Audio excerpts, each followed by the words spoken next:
el Señor Jesús y sabe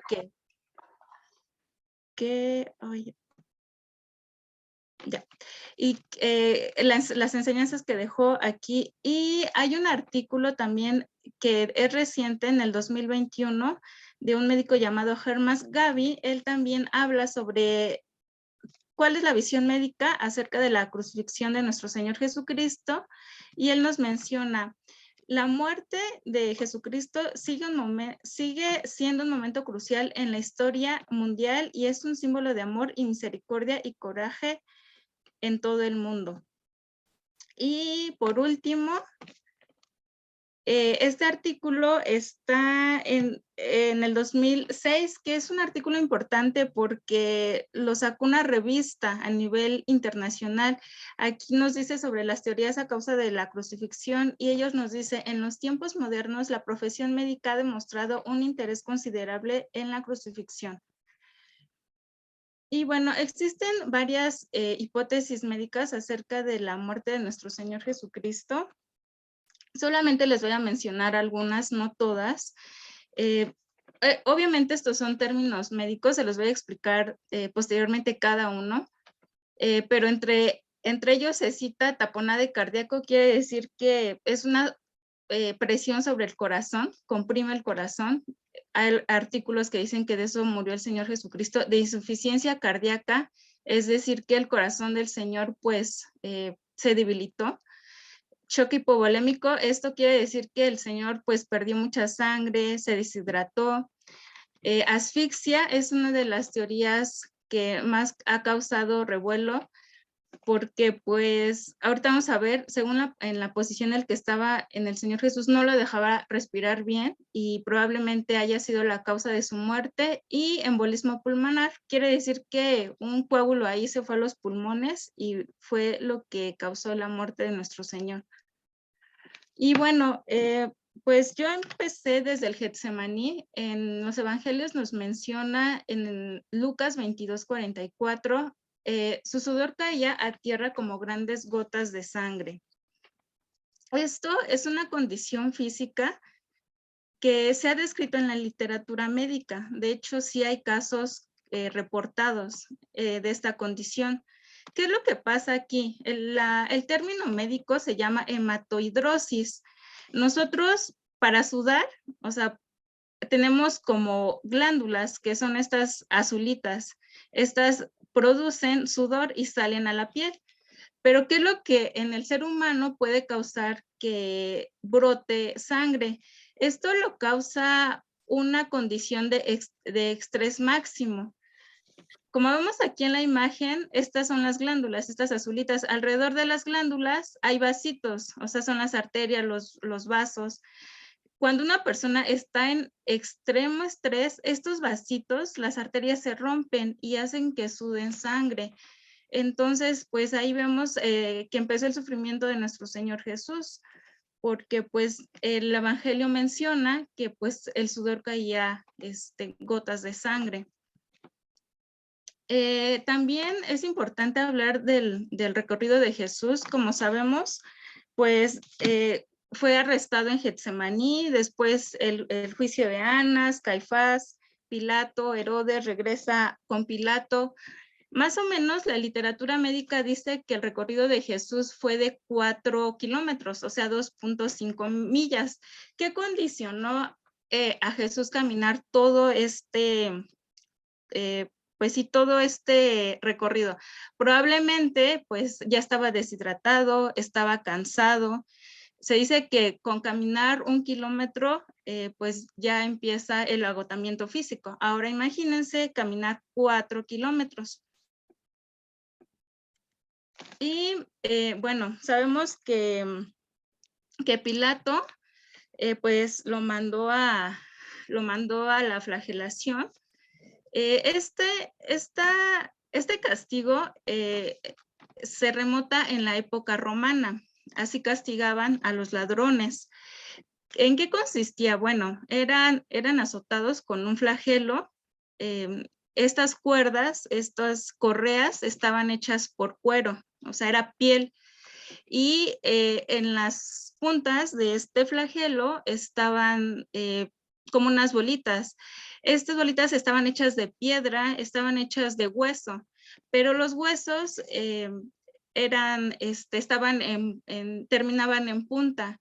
Entonces, ¿qué condiciona que el ser humano o que un ser humano fuera golpeado con este flagelo? Pues bueno, podía causar contusiones profundas, no solamente en la piel, sino también abajo de la piel hay una capa que es el tejido subcutáneo, e incluso después de varios golpes, de varios, eh, pudiera incluso desgarrar músculos.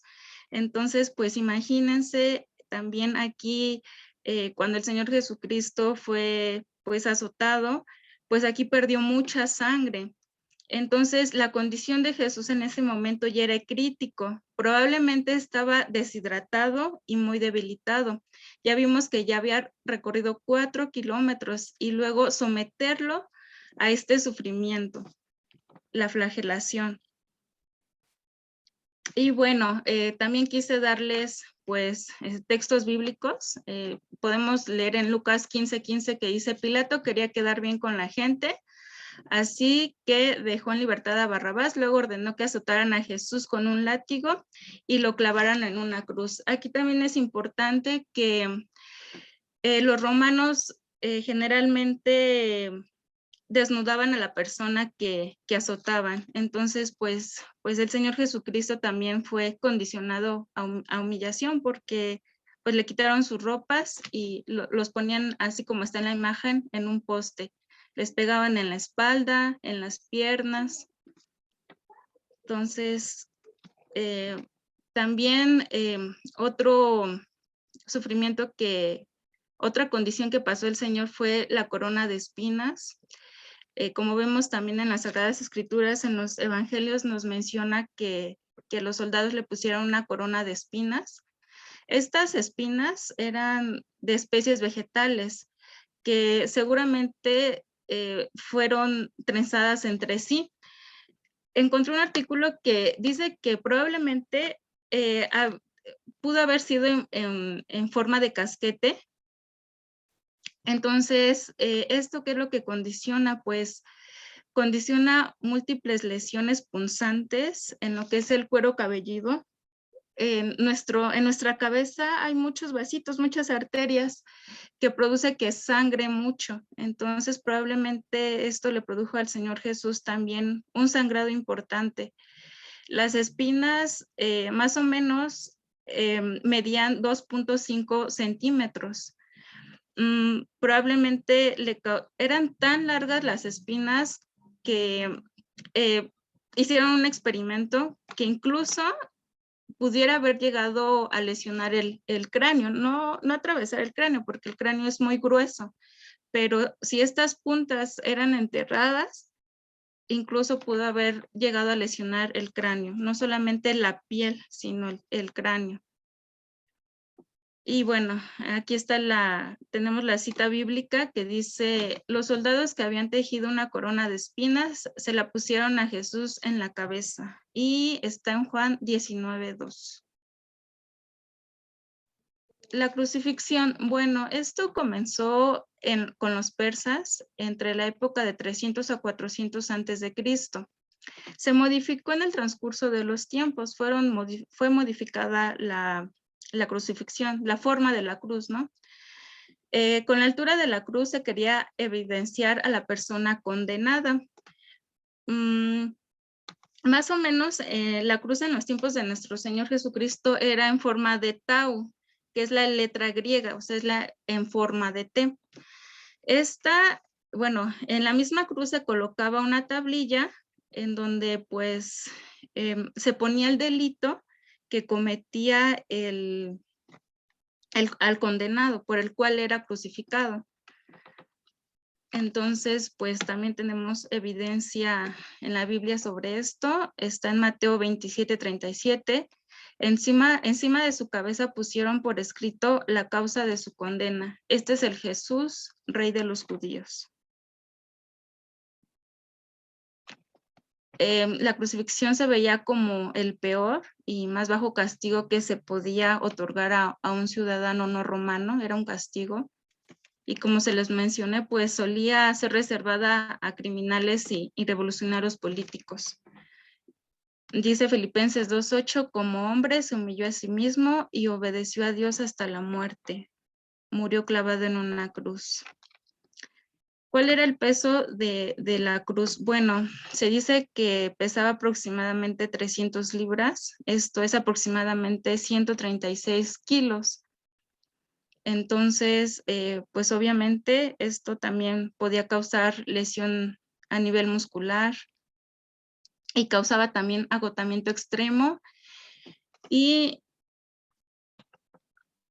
bueno, ¿en qué consistía? La persona era puesta en la cruz, era clavado con clavos. ¿Cuáles eran las características de estos? Aproximadamente medían 1 centímetro de diámetro y 13 a 18 centímetros de largo. O sea, eran bastantes largos. Bueno, aquí creo que no se alcanza a ver, pero aquí en mi cámara, pues es más o menos esto, la longitud. Estaban bastantes largos. Eran puestos, unos dicen que en el antebrazo, en la palma o en la muñeca.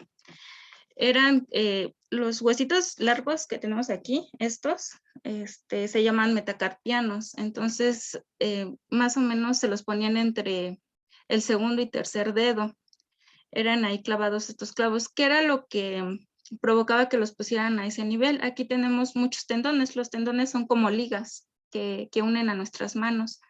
Entonces, eso ayudaba que cuando se clavara el clavo, pues el peso se sostuviera en los brazos y no desgarrara totalmente la mano. También, pues la evidencia científica dice que pudo haber sido entre los 2 huesos de aquí, de la muñeca, aquí en medio.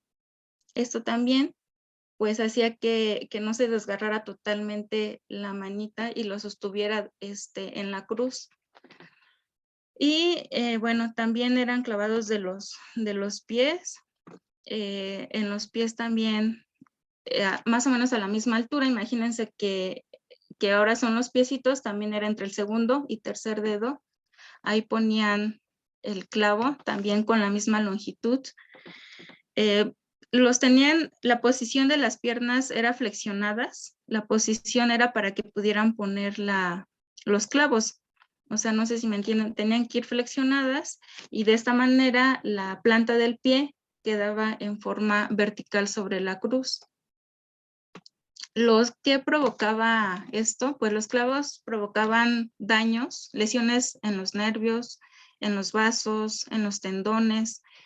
Y bueno, el traumatismo del clavo es doble, es decir, no solamente causa, son lesiones por las causas directas debidos al clavo en sí, sino otras indirectas, motivadas por los clavos y el peso del cuerpo suspendido. Entonces, más o menos el brazo, a nivel de los brazos, había una tracción de 40 kilos, o sea, se sentía aproximadamente ese peso sobre los brazos. Y bueno, aquí me retomé a un salmo, el Salmo 22. Como sabemos, es un salmo mesiánico que pues nos refleja el sufrimiento del Señor Jesús.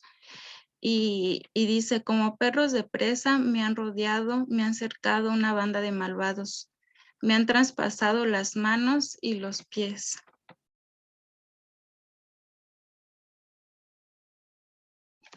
Y bueno, ¿qué causaba una vez suspendido el cuerpo sobre la cruz? Ya vemos que sobre los bracitos había un peso de 40 kilos más o menos.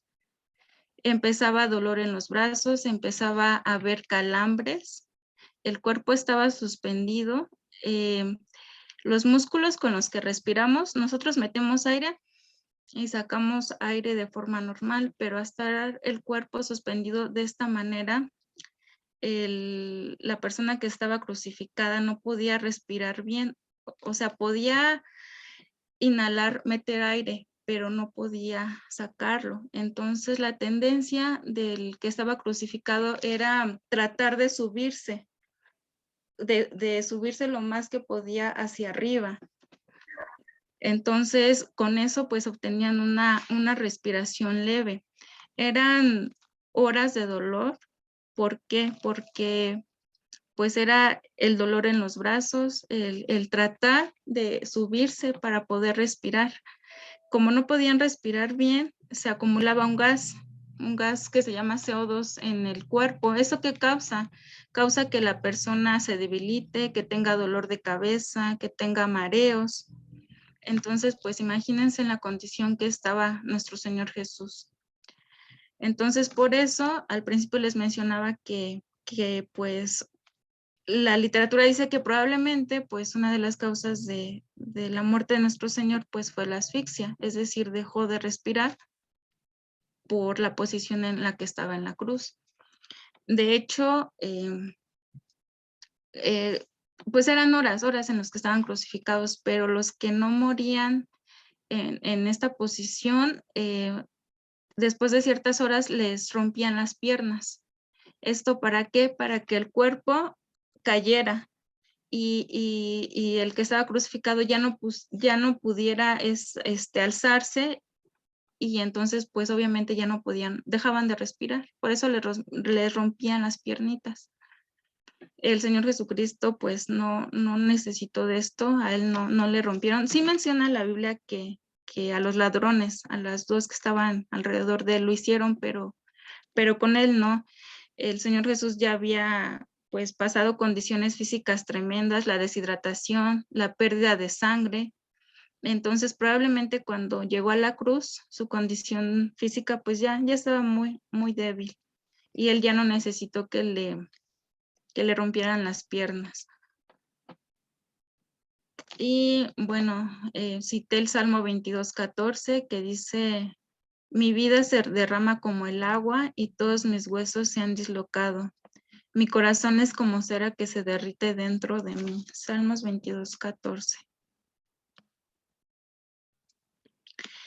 También, pues sabemos que en la Biblia nos menciona que fue atravesado el Señor Jesús por una lanza. En Juan 19:34 dice: sin embargo, uno de los soldados atravesó con una lanza el costado de Jesús y enseguida salió sangre y agua.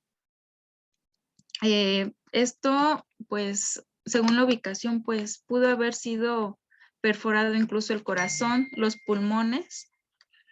¿Esto qué condiciona? ¿Por qué dice la Biblia que salió agua y salió sangre? Probablemente salió sangre porque pues lesionó el corazón, lesionó estructuras que tenemos pues en el tórax. ¿Y por qué salió agua? Alrededor del corazón hay capas que se llaman pericardio, y alrededor de esas capas hay agua. Entonces probablemente se intuye que también perforó el corazón. Entonces, por eso una de las causas de las que se mencionan, de la cual murió el Señor Jesucristo, pues fue un taponade cardíaco. O sea, esa lanza pudo haber provocado una hemorragia a nivel del pecho, a nivel del corazón, que comprimió su corazón y que probablemente le produjo pues un paro, que separara su corazón. Sin embargo, pues se dice que la herida de la lanza en el pecho probablemente se habría hecho después de su muerte. Y bueno, otra condición o otra causa que pudo haber causado la muerte del Señor Jesús es un choque hipovolémico. ¿Qué es esto? Cuando se pierde mucha sangre, cuando una persona está bajo el sol, camina mucho, pues la persona se deshidrata. ¿Cuáles son los síntomas que va a presentar la persona? Va a tener latidos rápidos, va a tener baja presión, ¿qué pasa cuando nosotros tenemos la baja presión? Pues nos sentimos mareados, ¿no? Nos sentimos debilitados. Existe una respiración rápida, la persona respira muy rápido, está debilitado, dejan de orinar porque pues no hay agua, no hay líquidos en el cuerpo, debilidad generalizada, hay palidez, pues la palidez es por la pérdida importante de sangre. Entonces, la sangre, una de las funciones que tiene es transportar oxígeno.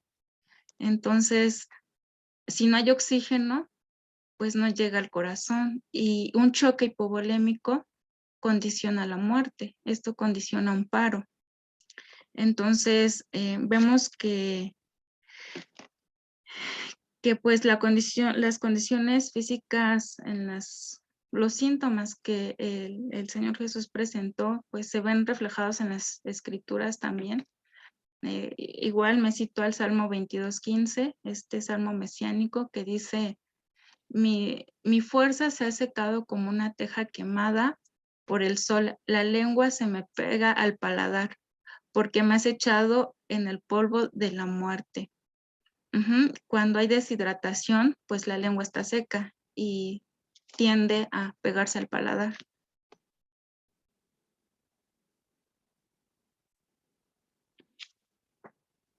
Y pues quise citar este versículo, el Isaías 53:3, que dice, todo lo despreciaban y rechazaban.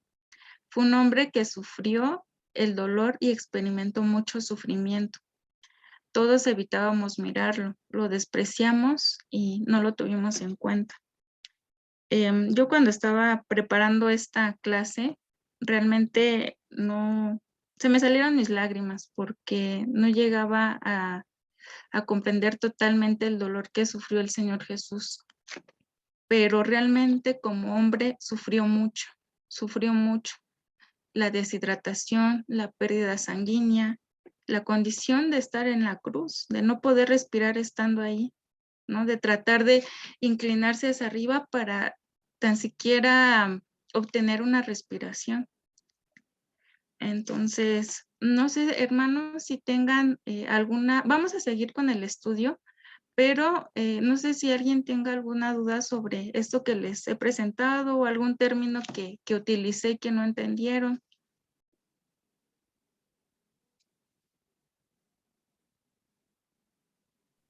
¿Todo bien, hermanos? ¿Todo bien? Nuestra doctora, ¿sí? ¿Quién? Sí, todo bien. Perfecto. Gracias, Idalia. Ok, bueno, pues entonces continuamos, Mili. La siguiente parte del estudio bíblico. Voy a compartir pantalla. Sí. ¿Sí? ¿Amén? Ya le... Ok. Listo. Entonces, vamos a continuar, hermanos, con esta siguiente parte. Gracias, Mili, de verdad, por compartirnos desde este punto de vista clínico, pues estos acontecimientos, esa condición humana que padeció nuestro Señor Jesús en aquella cruz. No sé ustedes cómo pueden tal vez procesar toda esta información que acabamos de tener, hermanos. En mí, pues no hay palabras de verdad para expresar todo lo que sucedió el Señor, pero algo que sí tenemos que saber es de que todo fue real, nada fue ficticio, Él lo sintió, Él padeció, no fue nada agradable para Él lo que Él tuvo que pasar, ¿sí? Pero todo fue por un propósito, ¿sí? Y es lo importante que tenemos que quedarnos también claros en esta primera parte. Pero ahora bien, vamos a continuar con otra siguiente sección dentro de este estudio cerca de la... Ok. ¿Alguien está hablando? Ok. Bueno, ahora vamos a hablar acerca de esta siguiente partecita. Ay, déjenme, encuentro mi mouse. Aquí está. Ok, vamos a hablar acerca de los lugares. Vamos a hablar un poco con respecto a un contexto histórico, geográfico, arqueológico y, claro, bíblico. contestando con esta pregunta, ¿no? ¿Dónde sucedieron los hechos, no? ¿Dónde crucificaron al Señor Jesús? ¿Fue real? ¿Fue ficticio lo que marcaba la palabra de Dios? ¿Existe? ¿Ya no existe? ¿Es real como lo pintan tal vez las imágenes, las películas? Bueno, primero que nada yo te quiero compartir que cuando nosotros nos acercamos a la Biblia, hermanos, es riquísima en información, ¿sí? Nada le falta. Por algo, siempre en la palabra de Dios existen nombres de lugares, de los sitios, genealogías, es algo muy importante. Y aquí yo se los voy a compartir un poco más, ¿no? Acerca del lugar. Existen hoy en la actualidad dos lugares que se han establecido como dos alternativas oficiales en el lugar donde sucedió la crucifixión, la sepultura y la resurrección de nuestro Señor Jesucristo. ¿Sí? ¿Por qué estos lugares son los más oficiales? Primero que nada, a lo largo de la historia, hermanos, se ha mencionado, por lo menos 6 lugares que se han identificado en el lugar donde sucedieron los hechos, pero solo 2 tienen un mayor fundamento histórico, bíblico y arqueológico. ¿Cuáles son estos primeros 2? Bueno, el primero de ellos, quiero que preste atención, yo les voy a compartir estas imágenes. Es un video de Israel, de Jerusalén, es la ciudad actual. Así es, o sea, si usted va a Jerusalén, así es como va a encontrar lo que sería la Vía Dolorosa, así se llama la calle en donde el Señor Jesús pasaba. Pero bueno, vamos a enfocarnos un poco más con respecto a esto. De acuerdo a la tradición antigua, se sugiere que este lugar que les estoy aquí apareciendo en video fue donde sucedieron pues estos acontecimientos, ¿no? Este lugar se encuentra en está dentro de los muros de la ciudad de Jerusalén. Este lugar es llamado la Iglesia del Santo Sepulcro, ¿sí? Esta iglesia fue establecida en el siglo IV después de Cristo y bueno, reitero, este se ha identificado como el lugar tradicional. En este siglo, en esa época, hubo un emperador llamado Constantino, fue un emperador romano. De acuerdo a esta parte histórica, él manda a su mamá a la ciudad santa para buscar, o más bien para encontrar la Veracruz de Jesús, ¿sí? En esta búsqueda, pues la mujer encontró pues evidencias de la ubicación del Gólgota, ¿sí? Hoy en día, la Basílica del Santo Sepulcro, que es todo lo que yo les estoy enseñando aquí, está siendo administrada por diferentes iglesias, ¿sí? La iglesia oriental, la iglesia occidental, la iglesia armenia, la iglesia copta, la siria y la etíope. Son muchísimas iglesias las que son propietarias de este lugar. Imagínense las diferentes culturas, diferentes tradiciones, diferentes pensamientos, hermanos. ¿Y por qué? Porque hubo un decreto de parte del Imperio Otomano, dio este decreto llamado status quo, donde comparten pues esta propiedad, ¿no? Y es algo importante mencionar porque este lugar, como tiene tantos propietarios, se ha dado incluso ciertos horarios para que ellos tengan sus rezos, sus momentos espirituales, para todas las ramas. Pero ahora bien, ¿qué es lo que usted va a encontrar adentro de esta iglesia? Bueno, esta iglesia está de esta manera. De hecho, en el videito, a ver, déjenme meto por aquí. Nosotros empezamos por aquí, ¿sí? Este es como empieza, pues, el video, ¿no? Que fue grabado. Una vez de que uno está aquí caminando, se va a encontrar con esta primera parte, la piedra de la unción, ¿sí? ¿Qué es la piedra de la unción? Cuando usted entra, lo que va a encontrar es esta piedra, ¿sí? Esta es una piedra, pues, principal de la basílica, es muy famosa porque, según los evangelios, menciona que Jesús fue ahí puesto su cuerpo antes de ser sepultado, fue ahí donde prepararon su cuerpo, ¿sí? Cada día, hermanos, muchísima gente de diferentes partes del mundo se amontonan, literal, y se los puedo yo, pues, constar porque yo ahí estuve. Se amontonan alrededor de esa piedra esperando su turno para poder arrodillarse y besar esta reliquia, ¿no? Ellos llegan a hacer estos tipos de situaciones estos ademanes, poniendo sus ropas, poniendo dinero, poniendo incluso su bebé, con este símbolo de suerte, de prosperidad, de sanidad. Ellos piensan que al poner pues ahí el objeto en esa piedra, pues van a, ahora sí que el Señor va a sanar, ¿no? Esas son las tradiciones que pues se encuentran, ¿no? En esta partecita. Ay, no entiendo por qué no puedo. Bueno, déjeme vuelvo, porque creo que por andar poniendo el puntero. Listo, ya. Siguiente. El segundo elemento que usted va a encontrar aquí es la piedra del Monte Calvario, ¿sí?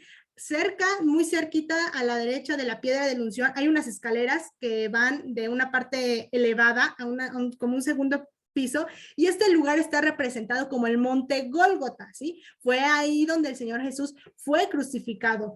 Y bueno, dentro de este cristal, pues está el montecito, ¿no? Ya está esta reliquia, ¿no? Está en un pequeño cristal y bueno, ahí pues también se tiene pues ahí unos momentos pues espirituales, ¿no? Un tercer y último elemento y el más importante pues es la tumba del Señor Jesús, ¿no? El gran mausoleo de mármol.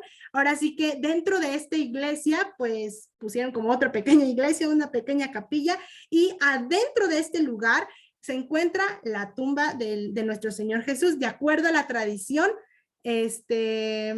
pues ahora sí que ahí es donde se encuentra. Algo que puedo mencionar es de que hay filas larguísimas para poder ingresar, no te dejan ahí tomar fotografías, por eso no hay fotos, pero bueno, ahí pues hay solamente unas 4 o 5 personas pues ingresan a este lugar.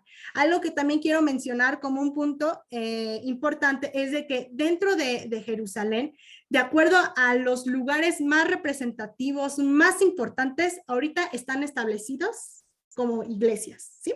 Por eso, si usted va para allá, de acuerdo, no sé, a un sitio, tal vez la casa de Pedro, también va a encontrar ahí una iglesia, ¿no? Abajo de la casa está una iglesia, ¿sí? Algo que también quería mencionar.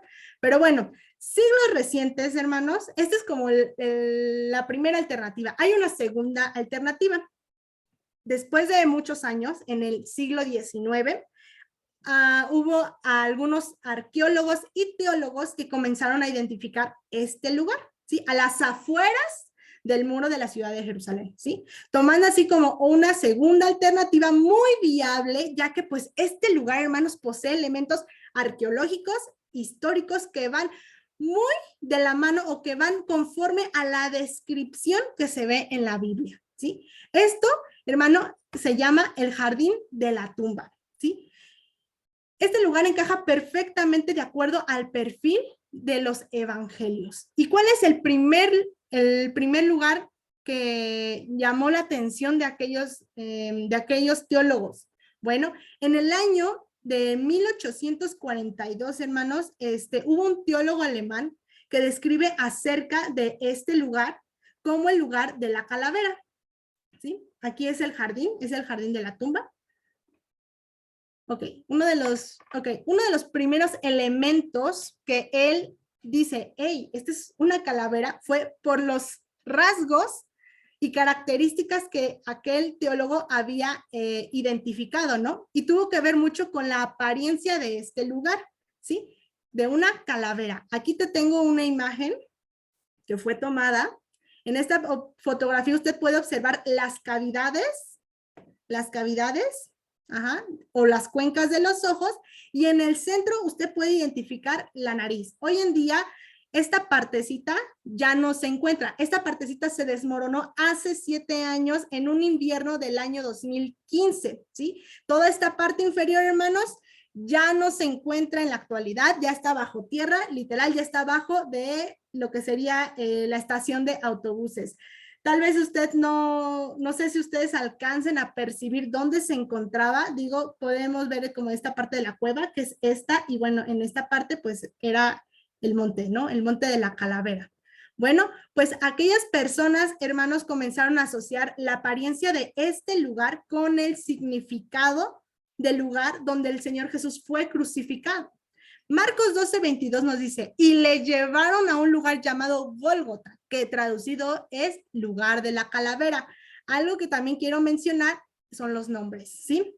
Gólgota, hermanos, es un nombre, su origen es en arameo y significa calavera. Nosotros le decimos Calvario, ¿sí? Es un nombre en latín y significa calavera. Entonces, cuando ustedes mencionen Calvario, el Gólgota o el lugar de la calavera, estamos hablando el mismo lugar, ¿sí? Cualquiera de los tres nombres que usted lo mencione o lo escuche es el mismo lugar, solo que en idiomas pues diferentes, ¿sí?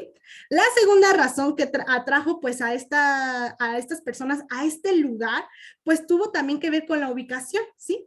Como les mencioné, el lugar está a las afueras de la ciudad de Jerusalén. La iglesia del Santo Sepulcro se encuentra adentro de la ciudad de Jerusalén, ¿sí? Específicamente este lugar se encuentra al norte, al muro norte de la ciudad antigua, ¿sí? Es decir, aquí es donde nosotros nos encontramos. Aquí están las afueras del muro de Jerusalén. Y bueno, en esta parte interior, hoy en día es donde se encuentra la iglesia del Santo Sepulcro, más o menos para que ustedes se ubiquen en dónde nos encontramos, ¿no? Hoy en día, pues ya la ciudad, pues se ve de esta manera, ¿sí? Para que ustedes lo vayan visualizando.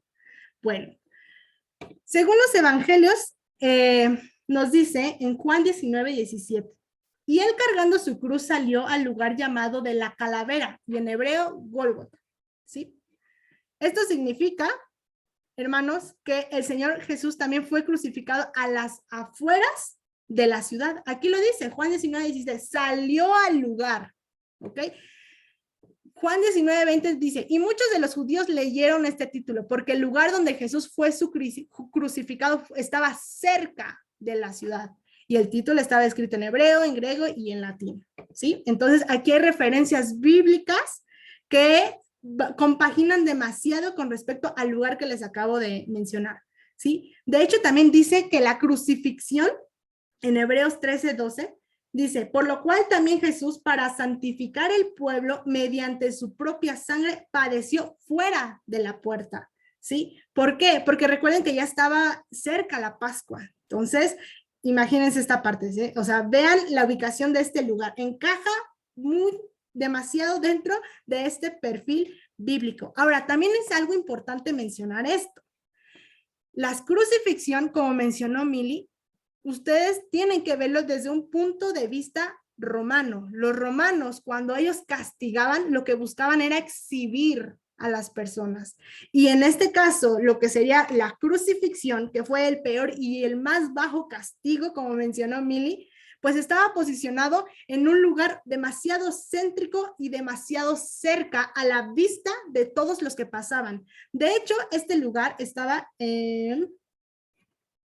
De hecho, aquí nosotros nos encontramos, este es el lugar de la calavera, este es ¿cómo se llama? El muro, la ciudad de Jerusalén, y si ustedes se dan cuenta, este sitio está muy cerca o tiene como carreteras o calles principales. Por ejemplo, esta carretera que va para acá es la que te dirige hacia Jericó. Esta calle para acá te dirige a la puerta de Damasco. No sé si ustedes ubican esa puerta. Bueno, pues de esta manera aquí se encontraba el Gólgota, en donde el Señor Jesús fue crucificado. Y todo esto tiene que ver mucho con respecto, una vez más les menciono, con un punto de vista romano. Al romano lo que buscaba era exhibir a las personas, que las personas tuvieran contacto con la persona que estaba crucificada. ¿Por qué? Porque el objetivo del romano, pues obviamente era escarmentar, era intimidar a la gente de que, hey, si tú te pasas con los romanos, si tú te quieres levantar contra los romanos, pues así te va a pasar. Entonces, imagínense la vergüenza que pasó el Señor Jesús en una calle demasiado céntrica. No sé, es como si ahorita estuviera, no sé, ¿en qué calle tan céntrica puede ser? En periférico, ¿no? Que hay muchas calles que cruzan, pues así era más o menos cómo se encontraba pues el Señor Jesús. Entonces, algo que usted tiene que saber es de que el lugar donde el Señor fue crucificado no estaba lejos, no estaba en un lugar alto, no es como lo pintan las películas, hermano, no, sino estaba cerca, incluso posiblemente podía estar ahora sí que al mismo, ¿cómo se llama? A la misma distancia de tierra en donde pasaban pues las personas, ¿sí? Bueno, ¿Por qué menciono también pues todo esto? Pues el lugar de la calavera, pues como mencioné, hay carreteras que se cruzan, ¿no? Hacia Jericó y a la puerta de Damasco. Bueno, siguiente. La siguiente parte, bueno, antes de eso, yo quisiera como que culminar con una pequeña partecita, es de que todo esto el Señor Jesús pues llegó a padecer con un propósito especial, ¿no? Este, él pagó nuestros pecados, Él dio su vida, Él pasó vergüenzas con un propósito de salvarnos a nosotros, ¿no? Porque Él nos ama, ¿no?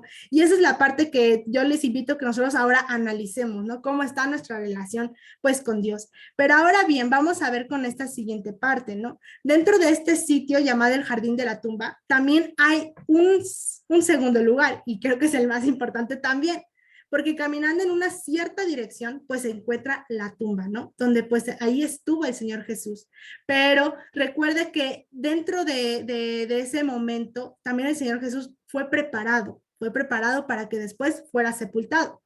Entonces a mí me gustaría que Mili nos pudiera ayudar un poquito más con respecto a cómo se preparaba el cuerpo en aquella época, ¿sí? Entonces, Mili, te dejo el lugar.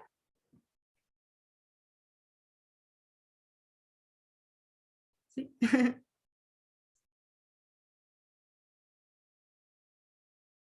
Si no, ok. Sí, voy. Listo.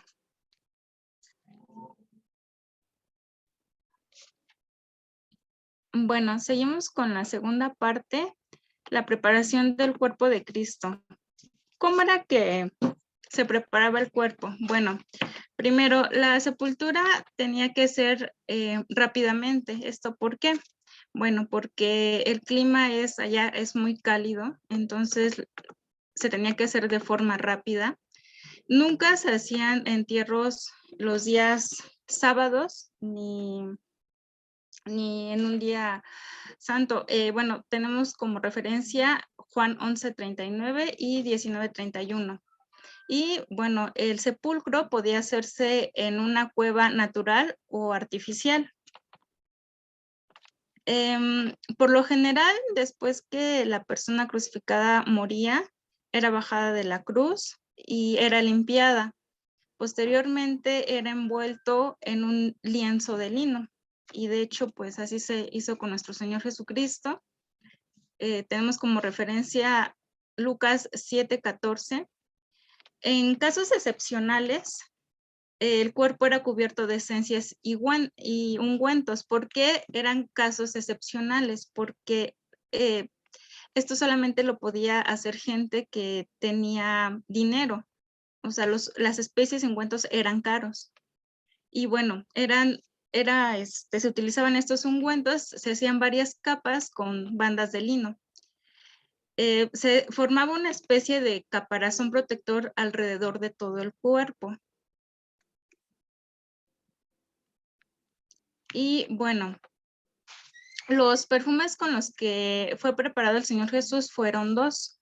Fue óleo y fue mirra. ¿Estos para qué se utilizaban? Se utilizaban para neutralizar los olores. Realmente no se utiliza, el pueblo no embalsamaba cuerpos. Eso son tradiciones que tenían los egipcios. Ajá, aquí solamente se preparaba y se perfumaba con ungüentos para neutralizar los olores que pudiera causar pues el cadáver. La mirra pues es una sustancia de color rojo. Esta pues es obtenida de diferentes árboles. Y pues el óleo es igual, el extracto de una planta con el mismo nombre. Son olores muy fuertes que pues ayudan a neutralizar el cuerpo. Entonces, pues a grosso modo, pues así se preparaba, se ponía ungüentos, especias y se envolvía con lino. Buenísimo. Gracias, Mili. Bueno, continuando en esta parte, ahora, y ya como para finalizar, ahora sí, ya déjenme compartir. Listo. Bueno, lo primero, de hecho, cerca del lugar en donde se encontraba el Gólgota, De hecho, si ustedes caminan dentro del jardín de la tumba, pues en una cierta dirección se encontraba la tumba.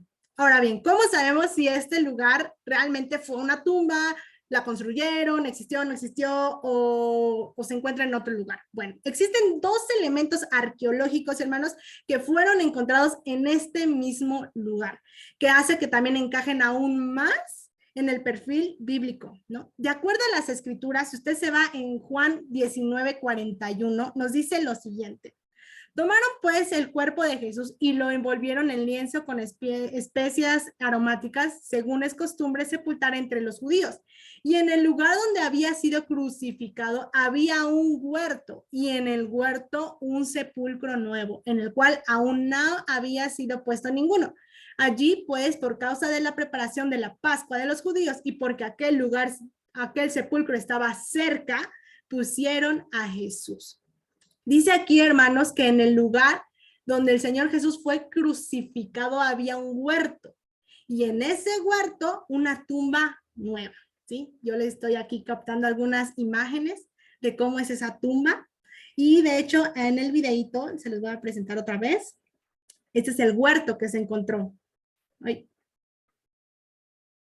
en esta primera parte. Este es el huerto que se encontró, ¿sí? De hecho, de acuerdo al estudio arqueológico, mencionan que este huerto es un huerto que lleva más de 2000 años ahí, ¿sí? Y fíjense cómo la misma palabra de Dios nos está diciendo que en donde él iba a ser sepultado estaba cerca un huerto, ¿sí? Entonces, también algo que podemos mencionar, que también esa fue también una de las razones por la cual colocaron al Señor Jesús en aquel sepulcro, ¿sí? Porque aquel sepulcro estaba muy cerca de donde a él lo crucificaron. Y recuerden que como ya venía la Pascua, ya tenían como que apurarse, ahora sí que dejar todo en orden, porque ya iba a entrar la Pascua y pues obviamente nadie podía ya realizar pues estos tipos de trabajos, ¿no? Entonces, en esta parte, como yo les he mencionado, pues es la parte de un huerto, ¿no? Que se ha identificado como un huerto de hace más de 2000 años, ¿no? Esta partecita en realidad es parte de la batea de la recolección, ¿sí? Era un lagar, ¿no? De hecho, aquí tengo una foto. Esto que ustedes ven aquí, en donde me ponen aquí sus piecitos, es donde ellos aquí machacaban o pisaban para poder, ahora sí que pasar como ese proceso de que se hacía como que agua y después entraba como este pequeño pozo en donde ya ahí pues se fermentaba y se producía el vino. Bueno, hoy en día lo que han encontrado es esta partecita, ¿no? Y aquí te lo tengo pues en el video, ¿no? La otra parte todavía sigue debajo de la tierra. Ellos tienen que escarbar para que ahora sí puedan encontrar el pozo, pero aquí, si ustedes se dan cuenta en el video, pues ya está como que esta bajadita, ¿sí? En fin, esto también es algo muy importante, hermanos, muy significativo para el lugar, porque también indica que al haber un huerto de hace más de 2000 años, también estaba cerca, pues, la tumba, ¿sí? Y esta tumba, hermanos, fue encontrada en el año 1867, ¿sí? Este lugar, esta tumba, fue descubierta ya que el dueño de esta propiedad, hermanos, en ese entonces, pues él estaba excavando en su propiedad, él estaba buscando cisternas de agua y en el proceso él encontró la tumba, ¿sí? Y pues esta tumba era una tumba de una familia judía rica, ¿sí? Y como tal, por dentro, pues está compuesta por dos partes, ¿sí? Y aquí tengo, una vez más, aquí les enseño cómo está compuesta, pues, esta tumba.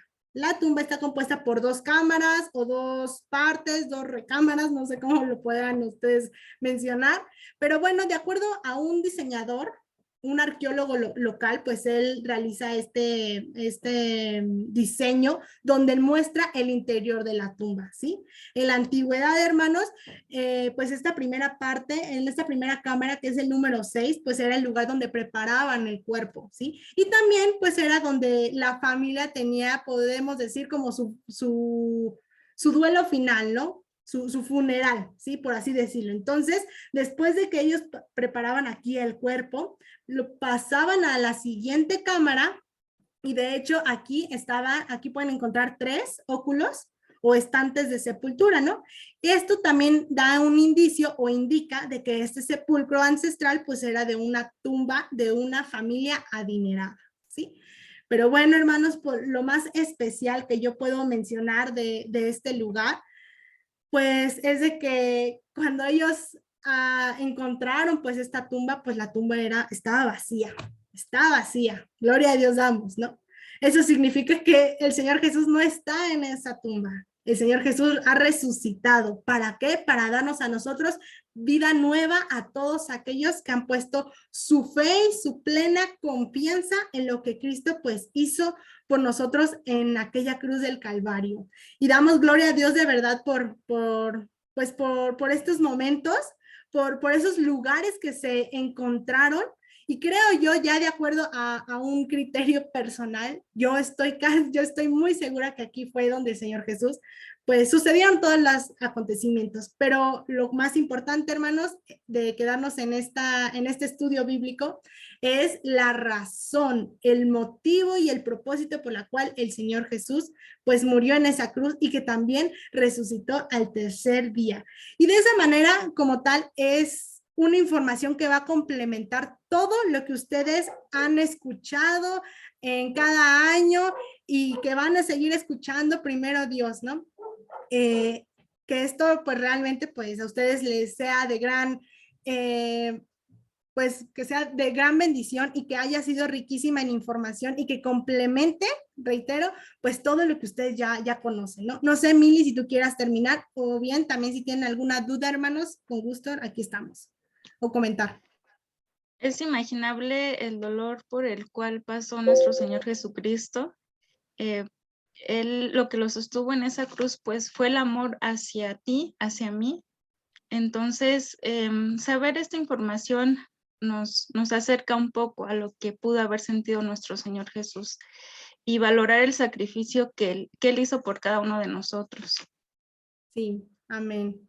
Bueno, pues como tal ya hemos concluido, hermanos. No sé si alguien tenga algo que comentar, añadir con respecto a este estudio bíblico. Sería de gran bendición y pues igual riquísima en información para todos. ¿Todo bien? Hermana, pues yo quisiera agregar mi pequeño comentario, es de que mencionaba a nuestra hermana Mili que el Señor Jesús fue desnudado para que lo flagelaran. Si nosotros nos vamos pues al huerto del Edén y entró el pecado, Adán y Eva se dieron cuenta que estaban desnudos. Desde ese momento ellos ya no eran inocentes. El Señor también cargó con eso en la cruz, ¿sí? La desnudez de que ellos vivieron, el pecado. También en la corona de espinas que fue hecho para nuestro Señor. Si también vamos al libro de Génesis, podemos entender que fue una maldición los cardos y espinos, cuando el Señor le dice a Adán, ahora vas a cultivar la tierra y van a crecer espinos y cardos. Cada momento que vivió nuestro Señor Jesucristo es acerca del pecado del hombre. Cargó todo, absolutamente todo. No le faltó nada. Y mucha gente podría decir, es que sufrió un desmayo. Ya oímos las evidencias médicas y podemos entender que no había forma de que el Señor estuviera solamente desmayado. Él, por todos los acontecimientos, Él murió por nosotros. Y llevó en la cruz, como nos decía nuestra hermana Mili, todas nuestras vergüenzas, el pecado que hemos cometido y pues le damos gracias a Él que Él nos amó primero. Gloria a Dios. Ese es mi comentario, hermano. Sí, hermana, amén. Gloria a Dios damos. Sí, Kevin. En filosofía y apologética hay algo llamado el problema del mal, que dice, es una clásica posición de los ateos, ¿no? Que cómo es posible que exista un Dios bueno y poderoso cuando todo lo que vemos es maldad, ¿no? O no es tan bueno o no es tan poderoso. Dice en resumidas cuentas, ¿Dios qué está haciendo por la humanidad cuando vemos tanta miseria, pobreza, hambre y destrucción? Bueno, la cruz es la respuesta precisamente a ese interrogante.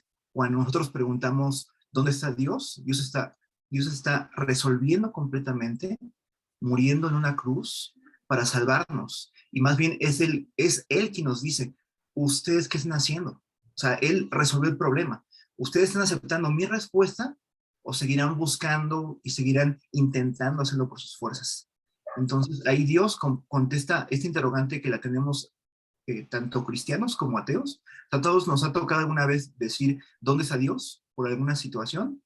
Y bueno, recordar que Dios está tan cerca que Él mismo toma nuestra herida, o más bien, Él toma el lugar que nos tocaba a nosotros. Sí, es correcto. Él tomó el lugar que nosotros teníamos que haber estado allí, pero el Señor en su infinito amor, Él dio su vida. Y sobre todo, algo que yo también cuando yo estaba allá, hermanos, era el lugar que es, o sea, todo es piedra, todo es pesado. Y cargar el Señor Jesús, esa cruz, como mencionaba Mili, de 136 kilos, añádele todo lo que él ya traía, todo ese dolor, esa deshidratación.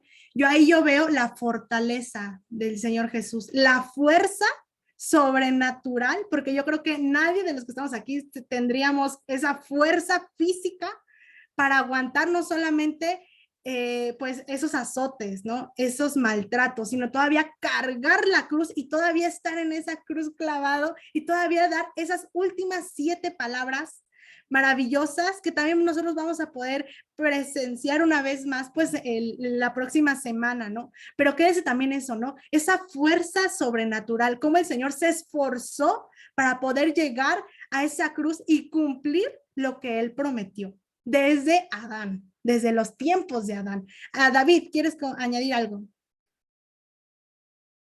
Sí, solamente que qué bueno que se hagan este tipo de estudios, sobre todo de conocer el sufrimiento real de nuestro Señor Jesucristo. A veces nosotros nos llevamos o nos idealizamos con lo que marcan algunas series o algunas películas, pero verlo plasmado con hechos reales, con la investigación científica, con todas esas evidencias, nos hace ver que en verdad nuestro Señor Jesucristo sufrió por nosotros, murió por nosotros, nos amó a nosotros. Entonces, no hay mayor muestra de amor esta, dice el Señor, que uno ponga la vida por sus amigos. Entonces, damos las gracias a Dios porque ahora quizás me veo muy, pues no sé, imitador de la canción que compuso Jesús Adrián Romero, pero en verdad podemos ver ahora con este estudio las heridas en las manos, en los pies de nuestro Señor Jesucristo y ver que nosotros fuimos también los que lo golpeamos, los que lo crucificamos. Entonces, fue por nuestro pecado. Entonces, gracias damos a Dios por la fuerza, por el poder, por la vida sin pecado que manifestó nuestro Señor Jesucristo, que sin eso todo este sacrificio hubiera sido en vano, pero Él, como lo dijo en la cruz, consumado es, lo he logrado. Esa es la victoria de nosotros, que el Señor Jesucristo lo logró y lo logró porque nos amó. Dios les bendiga. Gloria a Dios. Hermanos, pues yo les invito a que hagamos una oración para finalizar, pero también para dar gracias por lo que Él hizo, ¿no? Que este conocimiento que usted ya ha adquirido lo lleve ahora a ese análisis, un análisis en esta semana, sobre todo que es muy especial, que nos estamos preparando en oración, en ayuno, y creo que esto es como esa antesala de lo que el Señor también tiene preparado para nosotros. Amén. Que también en esta semana haya salvación, porque es lo principal de esta situación, de esta semana especial, que haya salvación para todos aquellos que escuchen la palabra, ¿no? Que invitemos para que escuchen esa palabra de salvación, esas buenas nuevas